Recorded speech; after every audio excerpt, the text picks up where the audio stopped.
সুন্দরগঞ্জে BNP নেতাদের বিরুদ্ধে মিথ্যা সংবাদের প্রতিবাদে মানববন্ধন। সুন্দরগঞ্জ গাইবান্ধা থেকে হারুনা রশিদের পাঠানো রিপোর্টে বিস্তারিত। সাথে আছি আমি রীতা শ্রাবন্তী। আপনারা দেখছেন i1 টিভি। গাইবান্ধার সুন্দরগঞ্জ উপজেলার দহবন্দ ইউনিয়ন বিএনপির আহ্বায়ক সাখাওয়াত হোসেন বাদশাহ সহ ৩ নেতার বিরুদ্ধে মিথ্যা, ভিত্তিহীন ও বানোয়াট চাঁদা দাবির অভিযোগে সংবাদ প্রকাশের প্রতিবাদে মানববন্ধন ও প্রতিবাদ সমাবেশ অনুষ্ঠিত হয়েছে। বৃহস্পতিবার ১৭ এপ্রিল বিকেলে উপজেলার দহবন্দ ইউনিয়নের ঝিনিয়া বাজারে ইউনিয়ন বিএনপি ও এর অঙ্গ সহযোগী সংগঠনের আয়োজনে এ কর্মসূচি পালন করা হয়। মানববন্ধনে বক্তারা বলেন, দহবন্দ ইউনিয়ন বিএনপির আহ্বায়ক সাখাওয়াত হোসেন বাদশাহ, ইউনিয়ন শ্রমিক দলের সভাপতি আজিজুল হক এবং যুবনেতা আঙুর মিয়ার বিরুদ্ধে উদ্দেশ্য প্রণোদিতভাবে একটি কুচক্রী মহল সংবাদ মাধ্যমে মিথ্যা চাঁদা দাবির অভিযোগ তুলে অপপ্রচার চালিয়েছে।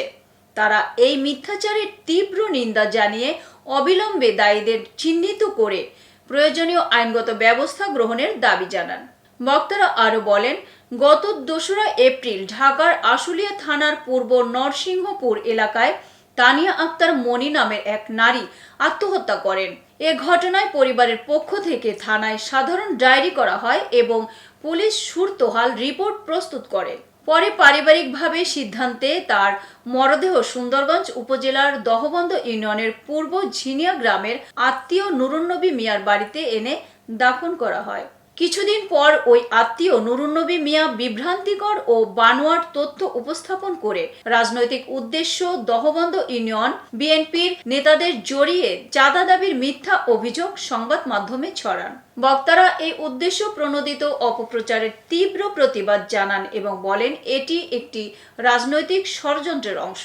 তারা বলেন, দলের জনপ্রিয় নেতাদের হেয় প্রতিপন্ন করতে এবং রাজনৈতিকভাবে হয়রানি করতেই এই অপচেষ্টা চালানো হয়েছে।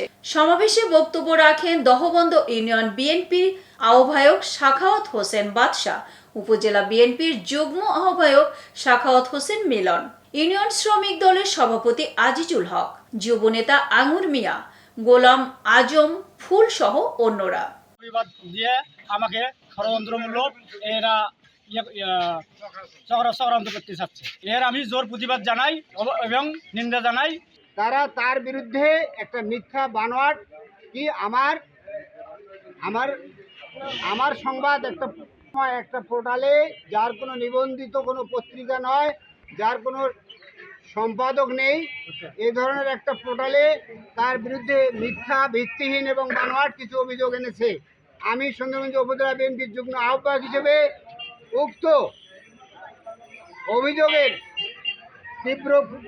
তার বিরুদ্ধে আনিত যে অভিযোগ, এগুলো ভিত্তিহীন, মিথ্যা এবং বানোয়াট হিসেবে তীব্র প্রতিবাদ ও নিন্দা জানাচ্ছি এবং উক্ত ব্যক্তিদের বিরুদ্ধে আইনানুগ যেন উঠে আসে যে সাখাওয়াত হোসেন বাদশাহ একজন নির্দোষ এবং নিরপরাধ ব্যক্তি। এই বলে আমি আমার বক্তব্য শেষ করছি। বাংলাদেশ জিন্দাবাদ, বাংলাদেশ জাতীয়তাবাদী দল জিন্দাবাদ, শহীদ অমরহুক। এতক্ষণ সঙ্গে থাকার জন্য ধন্যবাদ। i1 টিভির নিয়মিত আপডেট পেতে ভিজিট করুন আমাদের ওয়েবসাইট, ফেসবুক পেজ, ইনস্টাগ্রাম ও ইউটিউব চ্যানেলে।